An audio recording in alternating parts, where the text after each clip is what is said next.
আমাদের সমাজে যুবক যুবতীদের একটা বড় অংশ আজ তথাকথিত ভাবালুতা এবং অবৈধ সম্পর্ক বা প্রেম ভালোবাসায় হাবুডুবু খাচ্ছেন।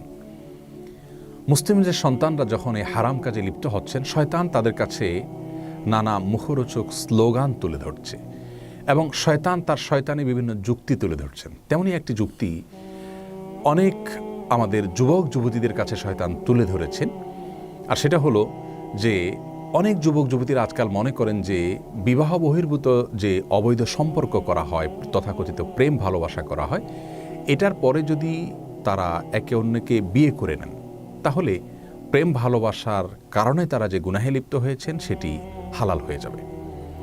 মূলত এটি শয়তানি একটি ধোঁকা এবং প্রতারণা।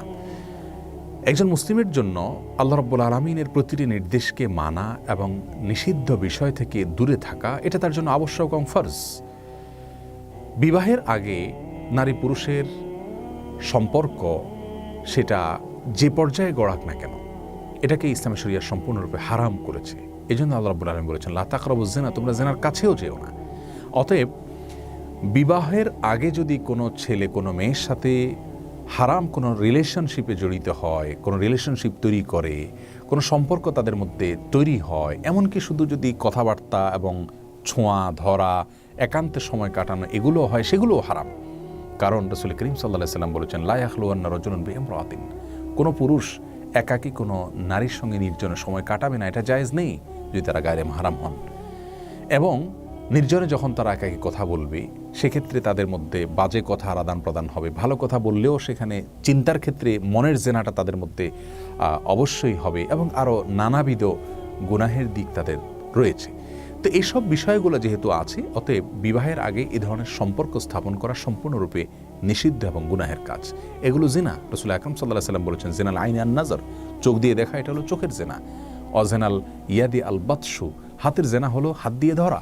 এবং প্রত্যেকটি অঙ্গের জেনা আছে, যার কারণে বিয়ের আগে যারা সমস্ত জেনায় লিপ্ত হন তথাকথিত প্রেম ভালোবাসা বা ভাবালুতার নামে, তারা যদি পরবর্তীতে একে অন্যকে বিয়ে করেও নেন তাহলেও তাদের আগের গুনাহ অটোমেটিক মাফ হয়ে যাবে না, বরং আগের গুনাহ থেকে, অপরাধ থেকে আল্লাহ রাব্বুল আলামিনের কাছে তওবা করে লজ্জিত হয়ে ক্ষমা চেয়ে নিতে হবে। তারপরে সেটি মাফ হওয়ার আশা করা যেতে পারে। আল্লাহ রাব্বুল আলামিন শয়তানের যত ধোঁকা আছে, প্রতারণা আছে, শয়তানি যুক্তি আছে, সেগুলো থেকে আমাদেরকে হেফাজতে থাকার তৌফিক দান করুন। আমার প্রিয় যুবক যুবতী ভাই বোনদেরকে বলতে চাই, বিবাহ বহির্ভূত সম্পর্ক এটা নিষিদ্ধ একটি সম্পর্ক, হারাম একটি সম্পর্ক। আল্লাহ রাব্বুল আলামিন হারামে আরাম রাখেন নেই।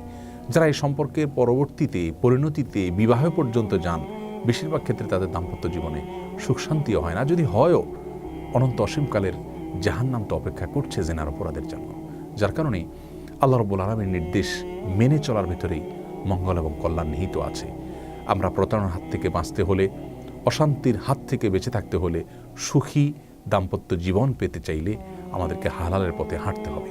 আমাদের পূর্বপুরুষগণ, আমাদের বাপদাদাগণ তাদের দাম্পত্য জীবনে আজকালকের যুবকদের চাইতে অনেক বেশি সুখী ছিলেন।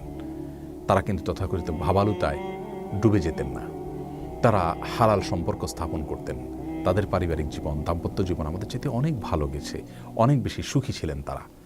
আজ আমরা সুখে থাকার ভান করি, কিন্তু সে সুখ আমাদের মাঝে নাই। বিবাহ বিচ্ছেদের হার প্রচুর পরিমাণে বেড়ে চলেছে।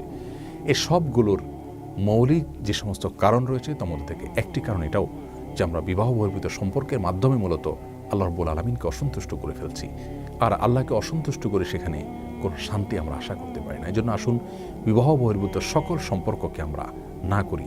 আল্লাহর ভয়ে, ঈমান এবং তাকওয়ার উপরে অটল অবিচল থাকার স্বার্থে এ ধরনের সম্পর্ক থেকে নিজেকে দূরে রাখি। ইনশাআল্লাহ দুনিয়ার জীবন সুখময় হবে, আখিরাতে আল্লাহ রাব্বুল আলামিন এর সন্তুষ্টি আমরা অর্জন করতে পারবো। যে যুবক তার যৌবনকালকে আল্লাহর আনুগত্যের মধ্যে কাটায়, আল্লাহর আরশের নিচে ভিআইপি প্যান্ডেলে যারা ছায়া পাবেন তাদের মধ্য থেকে তিনি অন্তর্ভুক্ত হতে পারবেন। আল্লাহ তাআলা আমাদের যুবক ভাই বোনদেরকে সেরকম ঈমান এবং তাকওয়ার পাওয়ার দান করুন, যেন